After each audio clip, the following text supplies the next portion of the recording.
High everyone, binary code to Gray code এর উপর আমি আরেকটি উদাহরণ নিয়ে চলে এসেছি তোমাদের সামনে। দেখতে পাচ্ছ তোমরা 10110 এটি বাইনারি সংখ্যা রয়েছে। এই সংখ্যাটিকে গ্রে কোডে প্রকাশ করতে হবে। তাই বাইনারি যে সংখ্যাটা রয়েছে সেটা আমি নিচে লিখে ফেলেছি 10110।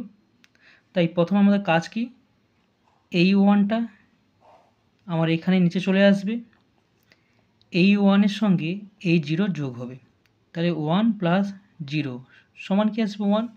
তাই আমার যোগফল হয়েছে 1। নেক্সট জিরোর সঙ্গে পাশের ওয়ানের যোগ হবে, 0 প্লাস 1 সমান 1, তার যোগফল কী এসেছে 1। আবার এই ওয়ানের সঙ্গে এই ওয়ান যোগ হবে, তাহলে 1 প্লাস 1 সমান কী হবে 10। এই 10-র মধ্যে জিরোটা কিন্তু ধরা হবে, তাই যোগফল এখানে 0 আসবে, কিন্তু এই ওয়ানটা কিন্তু ধরা হবে না। ওকে, তার পরবর্তী 1-এর সঙ্গে এই 0 যোগ হবে, তাহলে 1 প্লাস 0 সমান 1। তাই আমার যোগফল কী চলে এলো 1।